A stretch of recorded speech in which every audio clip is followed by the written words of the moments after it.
அர்ச்சனா நேயர்களுக்கு வணக்கம். நம்ம சிஎம் விஜய் சாரோட ஒரு ஃபேமஸ் டயலாக் ஒண்ணு இருக்கு. ஊரா வீட்டு நெய் எடுத்து நீங்க ஸ்வீட் செய்யாதீங்க சார் அப்படின்னு சொல்லி முன்னாள் சிஎம் பார்த்து சொன்னது. இன்னைக்கு அந்த விஷயத்த ஜோசப் விஜய் அவர்கள் செஞ்சுட்டு இருக்காரு அப்படின்னு நினைக்கும் பொழுது ரொம்ப வேதனையா இருக்கு. கரூர்ல இருக்கக்கூடிய ஒரு 4 கோவில்களோட 3085 ஏக்கர், கிட்டத்தட்ட அதோட மதிப்பு 25,000 கோடி கோவில் நிலங்களை அங்க இருந்த அதுல ஆக்கிரமிப்பு பண்ணி அங்க இருந்துகிட்டு இருக்கவங்களுக்கே நம்ம பட்டா கொடுக்கலாம் அப்படின்னு சொல்லி ஒரு ஆணையம் ஒண்ணு வெளியிட்டு இருக்கிறாங்க. நேற்றிலிருந்து டெம்பிள் ஆக்டிவிஸ்ட்ல இருந்து இந்து உணர்வாளர்கள், இந்து பக்தர்கள், இந்துக்கள் அனைவரும் இதுக்கு பெரிய அளவுல கேள்வி எழுப்பிட்டு இருக்கிறாங்க. இந்து சமய அறநிலைத்துறைக்கு இந்த உரிமை இருக்கா? மாவட்ட கலெக்டருக்கு இந்த உரிமை இருக்கா? எதற்காக இந்த மாதிரி செய்யறாங்க? இன்னும் சில பேர் என்ன சொல்றாங்கன்னா, அது 1963ல அந்த இனாம் ரயத்துவாரி திட்டத்துக்கு கீழே அவங்களுக்கு கொடுக்க வேண்டியது, அதுல தவறுதலா கோவில் என்னோட இடம் சொல்லிருச்சு, அததான் இன்னைக்கு சொல்லியிருக்காங்க, அது கோவில் இடமே இல்லைன்னு சொல்லி சிலர் சொல்றாங்க. என்னன்றது பத்தின கம்ப்ளீட்டான டீடைல்ஸ் பார்ப்போம் வாங்க.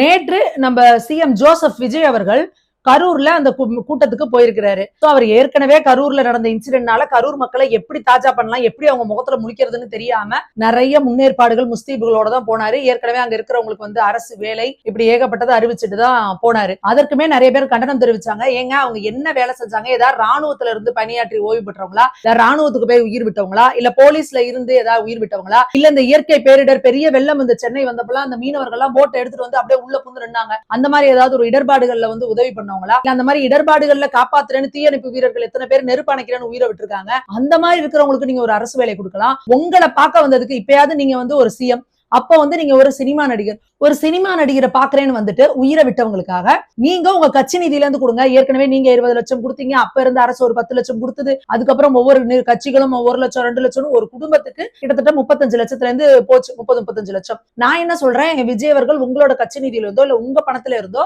ஆளு குடும்பத்துக்கு 1 கோடி கொடுங்க, கொடுத்து அவங்களை பெரிய தொழில் முனைவர்களாக்க ஏதோ செய்யுங்க. அரசு பணி ஏன் கொடுக்குறீங்க அப்படின்ற கேள்வி பெரிய லெவல்ல வந்தது. ஏன்னா இன்னைக்கு பல இளைஞர்கள் வருஷ கணக்குல 5 வருஷம் 10 வருஷம் உட்கார்ந்து எழுதிட்டு இருக்காங்க. அப்ப அவங்களோட கனவுல நீங்க மண்ணள்ளி போடுறீங்க. எதற்காக அந்த அரசு பணிங்கிறத அப்ப நாங்க ஒரு கருணை அடிப்படையில கொடுக்குறோம் அப்படின்னா, அப்ப கருணை அடிப்படையில என்ன செய்யுங்க? விவசாயிகளுக்கு கருணை அடிப்படையில முழு கடனையும் ரத்து பண்ணுங்க. எத்தனையோ ஆர்ப்பாட்டங்கள் போராட்டங்கள்ல மக்கள் பிரச்சனைகளுக்காக போராடி உயிரிழந்தவங்களா இருக்காங்க, அவங்க குடும்பத்துக்கு கருணை அடிப்படையில கொடுங்க. எத்தனையோ குடும்பத்துல குடும்பத்தை காப்பாற்றணும்னு இந்த பட்டாசு தொழிற்சாலையில அநியாயமா அந்த உடம்பு முழுக்க கந்தக புகையில உட்கார்ந்துகிட்டு அதுல எத்தனை பட்டாசு தொழிற்சாலையில இப்ப சமீபத்துல நடந்ததா இல்லையா, அந்த பட்டாசு தொழிற்சாலை விபத்துல எத்தனை பேர் உயிரிழந்தாங்க, அவங்களுக்கு கருணை அடிப்படையில அரசு வேலை கொடுங்க. இப்போ அந்த இறால் பண்ணை ஒண்ணு திருவள்ளூர்ல இருந்ததுல அதுல ஒரு விசவாயு கசிஞ்சு அதுல எத்தனை பேர் இறந்து போனாங்க, அவங்களுக்கு எல்லாம் கொடுங்க. அப்ப கருணை என்னங்க ஒரு சைடா தான் உங்களுக்கு கருணை இருக்குமா? இதற்கே பல பக்கத்துல இருந்து கண்டனங்கள் எழுப்பிட்டு இருக்காங்க. அடுத்ததா இதுல இன்னொரு விஷயம் இவங்க என்ன பண்றாங்க அப்படின்னா, நேத்து அவர் விஜய் அவர்கள் பேசிட்டு இருக்கும்போது அவருக்கு முன்னதா பேச வந்த முன்னாள் அதிமுக இருந்து இப்போ தாவேகாக்கு வந்த விஜயபாஸ்கர் அவர்கள் ஒரு கோரிக்கை வைக்கிறார். அதுல என்ன சொல்றாரு அப்படின்னா, கோவில் நிலங்கள்ல ரொம்ப வருஷமா இங்க இருக்கிறாங்க, அவங்களுக்கு அந்த நிலத்தை அவங்களுக்கே கொடுக்கறவங்க பட்டா கொடுக்க மாட்டேன்னு சொல்றாங்க, யாருக்கும் விற்க முடியல, எதுவும் பண்ண முடியல, அந்த பட்டா தடை பண்ணி வச்சிருக்காங்க, அந்த தடையை ரத்து பண்ணணும்னு எல்லா மீடியாக்களும் கவர் பண்ணிட்டு இருக்கு. விஜயபாஸ்கர் அவர்கள் கோரிக்கை வைக்கிறாரு. இது கோரிக்கை வச்சது எப்பங்க? நேத்து 10 ஜூலை நேத்து சாயந்தரம் ஒரு ஆணை அரசாணை வெளியிடுது. அதுல என்ன சொல்றாங்க அப்படின்னா, இந்த 4 கோவில்கள், அருள்மிகு பாலசுப்பிரமணிய சுவாமி திருக்கோவில் புகழிமலை, அருள்மிகு கல்யாண பசுபதீஸ்வரர் சுவாமி திருக்கோவில் கரூர், அருள்மிகு ரவீஸ்வரர் சுவாமி திருக்கோயில் குப்புச்சிபாளையம், அருள்மிகு விக்ரதீஸ்வரர் திருக்கோயில், இத கல்யாண விக்ரதீஸ்வரர்னு சொல்றாங்க, வெஞ்சமாங்குடலூர். இந்த 4 கோயில்களுக்கும் இருக்கக்கூடிய கிட்டத்தட்ட 3084.95 ஏக்கர், 3085 ஏக்கர் நிலம். அதுல பட்டாதாரர்களின் எண்ணிக்கை 3390 பேர். 3390 பேருக்கு பட்டா கொடுக்கலாம், அந்த தடையை நாங்க நீக்கிறோம் சொல்லி ஒரு ஆணையை பிறப்பிச்சிருக்காங்க. அதை செய்யறது யாருன்னா இந்து சமய அறநிலைத்துறை. இப்ப எங்களுக்கு ஒரு கேள்வி என்ன அப்படின்னா, கோவில்களுக்காக தொடர்ந்து குரல் எழுப்பக்கூடிய திரு TR ரமேஷ் அவர்கள் ஒரு ட்வீட் போட்டிருக்காரு. அவர் அதுல என்ன சொல்லியிருக்காரு அப்படின்னா, இது மிகப்பெரிய ஒரு என்ன சொல்றது அராஜக செயலுங்க. ஏங்க இந்த விஷயத்த டிஎம்கேவே செஞ்சது இல்ல அப்படின்றாரு. 3085 ஏக்கர் லேண்ட் 4 கோவில்களோட அதோட வேல்யூ 25,000 கோடி இருக்கும். அதை எப்படி நீங்க கொடுக்கலாம் அப்படின்னு சொல்லிட்டு அவர் சொல்ற வார்த்தை, shameless act of betraying Hindu temples by TVK. ஏன் இப்படி எங்களோட இந்து கோவில்களை நீங்க துரோகம் இழைக்கிறீங்க அப்படின்னு அவர் குறிப்பிட்டிருக்காரு. அதை தொடர்ந்து பல அரசியல் கட்சி தலைவர்களும் பாஜகவோட மாநில தலைவர்ல இருந்து வானதி ஸ்ரீனிவாசன் அவர்கள் இருந்து பலரும் இதுக்கு கண்டனம் தெரிவிச்சிட்டு இருக்காங்க. எங்களுக்கு சில கேள்விகள் இருக்கு. இது இந்து சமய அறநிலையத்துறையில இருந்து இது பண்ணிருக்காங்க. இந்து சமய அறநிலையத்துறைக்கும் கோவிலோட நிலத்துக்கும் என்ன சம்பந்தம்? தெளிவுபட கோர்ட்ல சொல்லிருக்கு, இந்து சமய அறநிலையத்துறை ஒரு கோவிலோட கணக்கு வழக்க பாக்குற கணக்க புள்ள மட்டும்தான். ஆனா அந்த கோவில்ல இருக்கக்கூடிய அறங்காவலர் தான் இந்த சொத்துக்களை நிர்வகிக்கிறது, இதெல்லாம் முடிவு பண்ணணும் அப்படிங்கிறது. அறங்காவலரை பல கோவில்கள்ல நீங்க போடாமையே வச்சிருக்கீங்க. HRNC-ல பல முறை கோர்ட் உங்களை கூப்பிட்டு கண்டிச்சும் கொட்டு வச்சும் அதை நீங்க கேட்கறதே இல்ல. நீங்க என்ன பண்றீங்க, ஈவோன்னு ஒருத்தரை போட்டுக்கிறீங்க. அந்த ஈவோவையே நீங்க தக்கார் அப்படின்னு சொல்லி அவரையே தான் நீங்க டெம்பரரி அறங்காவலரா நீங்க வச்சுக்கிட்டு அவங்க மூலியமா எல்லாம் பண்ணிக்கிட்டு இருக்கீங்க. அப்போ இந்த கோவில் நிலங்களை இத்தனை ஆயிரம் ஏக்கரை நீங்க இங்க இருக்கிறவங்க, அதாவது இவங்க எல்லாருமே ஆல்ரெடி இங்க இருக்கிறவங்க தான், புதுசா கொடுக்கல. 1963க்கு முன்னாடி அத அந்த இனாம் தனி இனாம் ரைத்துவாரி திட்டத்தின் கீழே அதை தடை பண்ணி வச்சுட்டாங்க. இதுல ஒரு கோஷ்டி என்ன சொல்லுதுன்னா, கோவில் ஆக்கிரமிச்சிருச்சான். தனியாரோட நிலங்களை அநியாயமா கோவில் நிலம்னு சொல்லி எங்களை தடை பண்ணி வச்சிருக்காங்க, கோவில் ஆக்கிரமிச்சிருக்கு, எங்களுக்கு இதை மீட்டு கொடுங்கன்னு சொல்லி கேக்குறாங்க. ஆல்ரெடி இப்ப எல்லாரும் அவங்கவுங்க அந்தந்த இடத்துல இருந்த ஆண்டு அனுபவிச்சுக்கிட்டு தான் இருக்காங்க. ஆனா ஒரு பைசா கூட அதுக்கான வருமானத்தை வாடகையாவோ ஏதோவோ கோவிலுக்கு கொடுக்காம நீங்க உட்கார்ந்து அனுபவிச்சுட்டு இருக்கீங்க. என்ன உங்களுக்கு ஒரு பிரச்சனைனா, அந்த இடத்த நீங்க யாருக்கும் விற்க முடியல. யாருக்காவது விற்கணும், இல்ல இடிச்சு ஒரு கமர்ஷியல் காம்ப்ளெக்ஸா கட்டணும் அப்படின்னாலோ அங்க பிரச்சனையா இருக்கு. அதனால எங்களுக்கு அந்த தடையை நீக்கி கொடுங்க அப்படின்னு சொல்லி நீங்க கோரிக்கை வைக்கிறீங்க.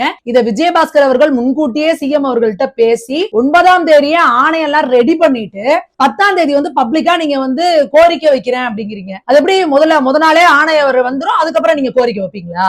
அப்ப நீங்க என்ன மக்கள்லாம் என்ன முட்டாள் நினைச்சிட்டு இருக்கிறீங்களா? ஒரு தேதி கூட மக்களுக்கு பார்க்க தெரியாதா? நீங்க யோசிச்சு பாருங்க. இப்ப தமிழ்நாடு முழுக்க இருக்க எல்லா மக்களும் நாங்க யார் யாரெல்லாம் கோவில் நடத்துல இருக்கோமோ எங்களுக்கு கோவில் நடத்த எங்களுக்கே கொடுத்துருங்க அப்படின்னு சொன்னா நீங்க விட்டுருவீங்களா? என்னங்க இது அநியாயமா இருக்கு? கோவில் சொத்து கோவிலுக்கு தானேங்க சொந்தம். இதுல சில பேர் கிளம்பி வராங்க, மக்கள் சொத்து மக்களுக்கேவா. மக்கள் சொத்தை யாருங்க கேட்டா கோவிலுக்கு? இப்ப விஜயபாஸ்கர் அவர்கள் இருக்காரு, இவ்வளவு பெருந்தன்மையா கேட்டாரு. நாளைக்கு அவரோட நிலம் போலம் காணி எல்லாம் வாங்கி வச்சிருக்காரு கரூர் முழுக்க. நான் என்ன சொல்றேன், கரூர் மக்கள் எல்லாம் போயிட்டு எங்கெங்கெல்லாம் அவர் நிலம் வச்சிருக்காரோ எல்லாம் வச்சிருக்காரோ போய் அவங்கவுங்க ஒரு வீடை கட்டிட்டு இருந்துக்கோங்க. அவர் என்ன பண்ணுவாரு, கருணை அடிப்படையில அந்த இடத்தெல்லாம் உங்களுக்கே பட்டா போட்டு கொடுத்துருவாரு. ஏன்னா நீங்க தானே இருந்து ஆண்டு அனுபவிச்சுட்டு இருக்கீங்க, அதனால கொடுத்துருவாங்க. எங்க உங்களோட சொத்துக்குன்னா ஒரு நியாயம், கோவிலோட சொத்துக்குன்னா இன்னொரு நியாயமாங்க? எதுக்குங்க அந்த கோயிலுக்கு நிலத்தை கொடுக்குறாங்க? அந்த கோவில் வருமானத்தை வச்சு கோவிலுக்கு இது பண்ணுதானுங்க. அந்த வெஞ்சமாங்கூடலூர்ல இருக்கிற கல்யாண விகிருதீஸ்வரர் கோயில் போய் பாருங்க அந்த கோவில் எப்படி இருக்குன்னு.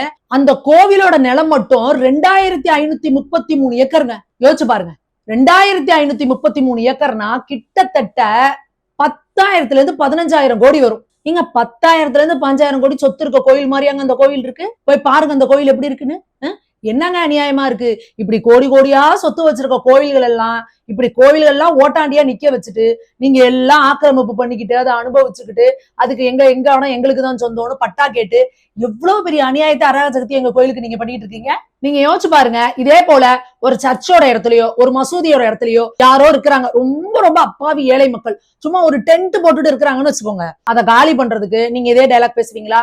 ஐயோ பாவம் அப்பாவி ஏழைகள் சர்ச்சை இடத்துல இருக்கலாம். அது எப்படிங்க சர்ச்சை இடத்துல இருக்கலாம்? அது எப்படிங்க மசூதி இடத்துல இருக்கலாம்? அவங்களோட மத உணர்வுகள் பின்பற்றாதா? அவங்களோட மத வழிபாட்டுல நம்ம தலையிடலாமா? அவங்க மத வழிபாட்டுல நம்ம குறுக்கிடலாமா? இப்படி எல்லாம் நியாயம் பேசிட்டு வருவாங்க. இது என்னங்க ஒரு நியாயம்னா? கோவில்களுக்குலாம் ஒரு நியாயம், மத்தவங்களுக்கு எல்லாம் ஒரு நியாயம்னா இது என்னது அப்படின்றது எங்களுக்கு ஒண்ணும் புரியல. கரூர் விஜயபாஸ்கர் அவர்கள் எதற்காக இந்த வேலையை பாக்குறாரு? ஒருவேளை நீங்க இப்ப வர இடைத்தேர்தலை நீங்க ஜெயிக்கணும் அப்படிங்கிறதுக்காக முன்கூட்டியே இததான் பேரமா பேசிட்டு நீங்க விஜய் அவர்கள் கூட பேரமா பேசிட்டு கட்சியில சேர்ந்தீங்களா? ஏன்னா தொடர்ந்து இதை அந்த கோரிக்கையா அங்க இருக்கிறவங்க வச்சுக்கிட்டே இருக்கிறாங்க, இந்த பிரச்சனை வந்துகிட்டே இருக்கு. அப்ப இவ்வளவு பேருக்கு நம்ம பட்டா கொடுத்துட்டோம் அப்படின்னா கிட்டத்தட்ட ஒரு 3390 பேருக்கு பட்டா. அப்ப 3390 குடும்பம். அப்ப அத்தனை ஓட்டுகளை கணக்கு பண்ணி நம்ம இதை கொடுத்துட்டோம் அப்படின்னா நமக்கு நல்ல ஒரு வாய்ப்பு இருக்கு, எனக்கு இதை கொடுங்க அப்படின்னு சொல்லி பேரம் பேசிட்டு நீங்க வந்தீங்களா? எங்க யார் கூட போய் கட்சியில சேர்றதுக்கு இதெல்லாம் பண்றதுக்கு எதங்க பேரம் பேசுறீங்க? கோவில் சொத்துக்களை என்னத்துங்க நீங்க இது பண்ணிட்டு இருக்கீங்க? இந்த இந்து சமய துறையில ரமேஷ் அவர்கள் என்ன சொன்னாரு? கார் பார்க்கிங் கட்டுறதுக்கு கோவில் எடுத்துறத நான் விட மாட்டேன், மல்டி லெவல் கார் பார்க்கிங் இதெல்லாம் கட்டக்கூடாது, காம்ப்ளெக்ஸ் எல்லாம் கட்டக்கூடாது, இதுக்கெல்லாம் நான் ஒத்துக்க மாட்டேன்னாரு. நீங்க எப்படிங்க இப்ப கோவில் நிலத்தை அப்படி ஆளுக்கு எல்லாம் பட்டா போட்டு உட்காந்துருக்காங்களே, இப்ப எங்க நீங்க போய் ஒளிஞ்சிட்டு இருக்கீங்க? இப்ப எங்க நீங்க பேசுங்க வாயை திறந்து. ஃபர்ஸ்ட் ஆஃப் ஆல் இந்து சமய அறநிலையத்துறைக்கு இந்த சொத்துல சம்பந்தமே கிடையாதுங்க, நீங்க முடிவே எடுக்க முடியாது. அப்படி இருக்கிறப்போ எப்படி நீங்க இந்த மாதிரி ஒரு அநியாயம் பண்றீங்க? இது கோர்ட்டுக்கு போனா செல்லுமா? இல்ல தமிழ்நாடு முழுக்க இருக்க எல்லா பேரும் கோயில் ஆக்கிரமிச்சுட்டு வச்சு உட்கார்ந்துருக்க எல்லாருமே எங்களுக்கு தான் சொந்தம் சொன்னா அப்ப என்ன ஆகும்? தமிழ்நாட்டுல இருக்கிற கோவில்களோட நிலைகள்லாம் என்ன ஆகும்? எதற்காக தமிழ்நாடு கோவில்களுக்கு மட்டும் நீங்க தொடர்ந்து இது போல எங்களோட கோவில்களுக்கு குடைச்சலையும் பிரச்சனையும் கொடுத்துக்கிட்டே இருக்கீங்க? அதே போல நிறைய பேர் சொல்றீங்க இது வந்து கோவில் இடமே கிடையாதுங்க, இது 63க்கு அப்புறம் அது கோவில் இடம்னு சொல்லிட்டாங்க அப்படிங்கிறாங்க. என்னங்க நீங்க பேசுறீங்க? இப்ப நீங்க 63ல இருந்து போராடுறீங்க, அதுக்கு முன்னாடி நீங்க யோசிச்சு பாருங்க. இதுக்கான டாக்குமெண்ட் யார்கிட்ட இருக்குன்னு கேளுங்க. கோவில் கிட்ட தாங்க இருக்கும் கட்டாயமா. ஏன்னா நமக்கு நல்லாவே தெரியும், ஆயிரம் ஆண்டு காலமா இங்க கோவில்கள் தானங்க இருக்கு, பழைய கோவில். இது எல்லாமே நல்ல தொன்மையான கோவில்கள். அப்ப இந்த தொன்மையான கோவில்களோட நிலத்தை நீங்க யோசிச்சு பாருங்க. ஒரு கோவில் வந்து இந்த கோவில் இருக்கு அப்படின்னா எத்தனை இடத்த நீங்க ஆக்கிரமிப்பு பண்ணுவீங்க? 3085 ஏக்கரா? 3085 ஏக்கர் அப்படியே ஒரே ரவுண்ட்ல இருக்கா? ஒவ்வொன்னும் ஒவ்வொரு ஏரியால இருக்கு, ஒவ்வொன்னும் ஒவ்வொரு இதுல இருக்கு. ஒரே ஆளுகிட்ட நீங்க ஆக்கிரமிப்பு பண்ணிருக்கீங்களா? 3390 பேரு. 3390 பேர்னா அப்ப எப்படி ஒவ்வொருத்தவங்கள்ட்டயா போய் இது இடம்னு கோவில் வந்து உங்கள்ட்ட இது பண்ணிருக்கா? என்னங்க நீங்க அநியாயமா பேசுறீங்க? இதே நீங்க வக்ஃபுக்கு என்னங்க சொன்னீங்க? வக்ஃபுல வந்து நீங்க யாரோட வேணா என்னோடதுன்னு சொல்லிட்டு போயிருவாங்க. இல்லங்க இது ஏன் இடம் தாங்க, என்னங்க இது வக்ஃபுன்னு சொல்றீங்கன்னா நீ போய் கோர்ட்ல நிரூபிக்கணுங்கிறீங்க. கோர்ட்டுக்கு போய் நான் ப்ரூவ் பண்ணி, நீங்க யோசிச்சு பாருங்க, ஒரு லேண்ட் கேஸுக்கு கோர்ட்டுக்கு போனா எத்தனை வருஷம் அலையணும்? ஏன் நிலத்தை வக்ஃபு இது ஏன் இடம் அப்படின்னு சொல்லிடுச்சுன்னா அது வக்ஃப் ஆயிடுது. ஆனா கோவில் நிலங்கள், கோவிலுக்கு தேவையான டாக்குமெண்ட் எல்லாம் இருக்கு. நம்மளோட முன்னோர்கள் கோவிலுக்காக கொடுத்த எல்லா டாக்குமெண்ட் இருக்கு அந்த நிலத்துக்கு. ஆனா அங்க வந்து சட்டமா உட்காந்துக்கிட்டு வருஷ கணக்குல எங்க ஒரு வருஷத்துக்கு 1 ரூபா 2 ரூபா வாடகை கொடுத்துட்டு உட்காந்துருக்கவங்க இருக்காங்க தெரியுமா? இன்னமும் வருஷத்துக்கு 50 ரூபா கொடுத்துட்டு வாடகை கொடுத்துட்டு இருக்கவங்களா இருக்காங்க கோயில் நிலத்துல. என்னங்க நீங்க என்ன பேசிக்கிட்டு இருக்கீங்க? அந்த மாதிரி உட்காந்துட்டு கோவில் நிலத்துல நீங்க ஆண்டா அனுபவிச்சு எல்லாம் பண்ணிக்கிறீங்க தலைமுறையா. ஆனா அதை வந்து நீங்க அதை கமர்ஷியலா யூஸ் பண்ணணும், இல்ல விற்கணும் அப்படிங்கிறதுக்காக முழுக்க எனக்கே பட்டா போட்டு கொடு அப்படின்னு சொல்லி கேட்டா என்ன அநியாயம் இது? எப்படி இவ்வளவு பெரிய இதுக்கு வந்து திமுக காரங்களுக்கே இந்த தைரியம் வந்தது இல்ல? திமுக காரங்களே இது வரைக்கும் இதை செஞ்சது இல்ல. அவங்க ஏதாவது இந்த அனாமத்துனாலும் இல்ல இந்த புறம்போக்குனாலும் அந்த மாதிரி இடத்த வேணா எடுத்துட்டு போடுவாங்களே ஒழிஞ்சு இந்த மாதிரி கோவில் நிலங்கள் காணாம போயிருக்கு, எங்கேயா லட்சம் ஏக்கர் காணா போச்சு அப்படின்லாம் கேட்டிருக்காங்க. நீங்க இவ்வளவு அப்பனா ஆணை வெளியிடுறீங்க. அப்ப என்ன நீங்க கோர்ட்டுக்கு போனா இது செல்லுமா? அப்ப எந்த தைரியத்துல நீங்க இதை பண்றீங்க? இதை டிஆர் ரமேஷ் அவர்கள் தெளிவுபட கூறிட்டு இருக்காரு. டிஎம்கேவே செய்ய துணியாத ஒரு விஷயத்த டிவிகே செஞ்சிருக்கீங்க. அப்ப என்ன தைரியத்துல இப்ப நீங்க வந்து இந்த அப்பீஸ்மெண்ட் பாலிடிக்ஸ் அப்படிங்கறதுல நீங்க ரொம்ப தெளிவா இருக்கிறீங்க. ஏற்கனவே திருப்பரங்குன்றத்துல விளக்கேத்த முக்கிறதுக்கு வந்து உச்சநீதிமன்றத்துக்கு போயிருக்கீங்க. அதே போல இஸ்லாமியர்களுக்கு இடஒதுக்கீடு 3% ஏற்கனவே கொடுத்தாச்சு. இல்ல அதுல வந்து நீங்க வந்து இஸ்லாமியர்களை வந்து நீங்க வந்து பிசி இதுல கொண்டு வரணும், அவங்களுக்கும் இடஒதுக்கீடு கொடுக்கணும், இஸ்லாமியர்களுக்கு இடஒதுக்கீடு கொடுக்க கூடாது, அவங்க அந்த கேட்டகரியில வரமாட்டாங்க அப்படின்றது நம்மளோட அரசியலமைப்பு சட்டத்துல அம்பேத்கர் அவர்கள் குறிப்பிட்டிருக்காரு. ஆனாலும் நீங்க இல்ல அவங்களுக்கு வேணும்னு வீம்பு பிடிச்சிட்டு திருப்பி இப்ப உச்சநீதிமன்றத்துக்கு போயிருக்கீங்க. உச்சநீதிமன்றம் உங்களுக்கு கொட்டு வச்சு திருப்பி தான் அனுப்ப போகுது. ஆனா அதுக்கு கொடுக்குற காசு யாரோட காசு? அப்ப அடுத்து இப்ப நீங்க வந்து கோவிலுக்கு நிலத்தை வந்து இந்த மாதிரி பட்டா இது பண்ணிருக்கீங்க. நான் கேக்குறேன், இதெல்லாம் யாரோட அப்பா வீட்டு காசுன்னு நீங்க நினைக்கிறீங்க? இதெல்லாம் யார் அப்பா வீட்டு காசுங்க? இதுக்கு எல்லாம் நீங்க செலவு பண்றது எங்களோட வரிப்பணம். போய் கோர்ட்டுக்கு தண்டமா கோடி கணக்குல அழுதுட்டு கோர்ட்டுல கொட்டு வாங்கிட்டு வர்றதுக்கு எதுக்குங்க நீங்க இந்த வேலையை பாக்குறீங்க? யார அப்பீஸ் பண்றதுக்கு, யார தாஜா பண்றதுக்கு நீங்க இந்த வேலையை பாக்குறீங்க? அடுத்ததான் நிர்மல்குமார் சொல்றாரு, பாஜக மாநில தலைவர் வந்து சோசியல் மீடியாவை பார்த்துட்டு பேசுறாரு, அவருக்கு வந்து தெரியணும் இது வந்து ரயாத் வாரினா. ஏங்க நீங்க முதல்ல என்னன்னு முழுசா விவரம் தெரிஞ்சுட்டு பிரஸ் மீட் கொடுங்க. நிர்மல்குமார் அவர்களுக்கு சொல்றேன், சும்மா எல்லாத்துக்கும் வந்து பிரஸ்க்கு முன்னாடி மைக்க கடிச்சிட்டு நிக்காதீங்க. என்ன நேத்து சிஎம் பேசும்பொழுது மேல ஏறி என்னங்க சொன்னாரு விஜயபாஸ்கர்? கோவில் நிலத்துல இத்தனை பேர் இருக்காங்க, அந்த நிலத்தை அவங்களுக்கே கொடுக்கணும்னு அவரே வாயில சொன்னாரா இல்லையா? அப்புறம் எப்படி நீங்க வந்து அது கோவில் நிலம்லாம் இல்ல அப்படின்னு நீங்க வந்து பேசுறீங்க? அப்ப என்ன உங்களுக்கு வாய் இருக்குன்னு நீங்க என்ன வேணா பேசிருவீங்க? அப்ப நீங்க பேசுறதெல்லாம் கரெக்ட், மித்தவங்க பேசுறதெல்லாம் பொய். ஏற்கனவே நீங்க பாஜக இருக்கும் பொழுது இந்த திருவள்ளுவருக்கு வந்து ஒரு காவி கலர் ட்ரெஸ் போட்டு அவருக்கு ருத்ராட்சம் மாட்டி பட்டையெல்லாம் அடிச்சு அந்த போட்டோவை ரெடி பண்ணதே நிர்மல்குமார் நீங்க தான். அதை நீங்க பண்ணி சோசியல் மீடியால எல்லாம் பாப்புலர் பண்ணி எல்லாம் இது பண்ணி விட்டீங்க. இன்னைக்கு நீங்க டிவி கேல போய் உட்காந்துட்டு என்ன சொல்றீங்க? அயோக்கியத்தனம், வள்ளுவருக்கு வந்து இந்த மாதிரி காவி ட்ரெஸ் போடுறதுல வந்து அயோக்கியத்தனம் பேசுறீங்க. அப்ப அந்த அயோக்கியத்தனத்தை செஞ்சது யாரு? நீங்க தானே. அப்ப எப்படி நீங்க எல்லாம் இப்படி ரெட்டை வேடதாடிகளா இருக்கீங்க? நீங்க ஒரு கட்சி விட்டு கட்சி மாறினா உங்களுக்கு உடம்புல இருக்க ரத்தம் எல்லாமே எல்லாம் மாறிடுமா? சதையெல்லாமே எல்லாம் மாறிடுமா? இல்ல. அது போல எப்படிங்க நீங்க உங்களுக்கு இருக்கிற ஒரு இதுமே ஐடியாலஜி எல்லாத்தையுமே அப்படியே மாறிக்கிட்டு அப்படியே கம்ப்ளீட்டா நீங்க வேற ஆளா மாறிடுவீங்களா? இந்த புதிய முகம் படத்துல முகத்தை பிளாஸ்டிக் சர்ஜரி பண்ணி ஆளே வேலை ஆற மாதிரி வர மாதிரி அப்ப கூட முகம் தானங்க மாறும், உள்ள இருக்க மனுஷன் அவங்க தானே. எதுக்கு நீங்க இந்த மாதிரி சம்மந்தம் இல்லாம பேசிட்டீங்கன்னு எங்களுக்கு ஒண்ணும் புரியல. தயவு செய்து ஜோசப் விஜய் அவர்களுக்கு நாங்க சொல்றோம், நீங்க இது போன்ற என்னோட இதுல வந்து எல்லாரையும் நான் சமமா நடத்துவேன் அப்படின்னு சொல்லிட்டு தொடர்ந்து இந்துக்களை இழிவுபடுத்துற திமுகவை போலவே செயல்பட்டு இருக்கீங்க. இன்னும் ஒரு படி மேல போய் திமுகவை விட இன்னும் நான் தான் வந்து முஸ்லிம்களுக்கும் கிறிஸ்தவர்களையும் வந்து அப்பீஸ் பண்றதுக்காக இந்துக்களை எந்த அளவுக்கு வேணா வஞ்சனம் பண்ணுவேன், இந்துக்களுக்கு எவ்வளவு வேணா துரோகம் பண்ணுவேன், இந்து கோவில் நிலத்தை வந்து ஓப்பனா இப்படி ஒரு ஆணை போடுவேங்கிற அளவுக்கு நீங்க வந்திருக்கீங்க அப்படின்னா தயவு செய்து உங்களோட போக்க மாத்திக்கோங்க. நீங்க இப்ப ஆட்சிக்கு வந்து ஒரு 60 நாள் தான் ஆகுது. ரொம்ப நாள் நீங்க இது போல செய்தீங்கன்னா நீடிக்காது. அதை முதல்ல ஞாபகம் வச்சுக்கோங்க. ஏன்னா நீங்க கூட்டணி சேர்ந்திருக்கிற இடம் அப்படி. கூட சேர்ந்திருக்கிறது ஃபுல்லா காங்கிரஸ், விசிகா, கம்யூனிஸ்ட், ஐயுஎம்எல் இது போல இவங்க எல்லாம் சேர்த்துக்கிட்டு இவங்க எல்லாருமே வந்து இந்து மத வெறுப்பாளர்கள். இவங்க எல்லாரையும் அப்பீஸ் பண்ணுங்கிறதுக்காக நீங்க இந்து மக்களை வந்து வஞ்சிக்கிற வேலையை ஆரம்பிச்சிருக்கீங்க. இதை நீங்க தொடர்ந்து செய்றீங்க. இந்து மக்கள் பார்த்துக்கிட்டு தான் இருக்கிறாங்க. இதை பத்தி என்ன உங்களோட கருத்துங்கிறத கமெண்ட்ல தெரிவிங்க மக்களே. நாம இன்னொரு வீடியோல சந்திப்போம். நன்றி.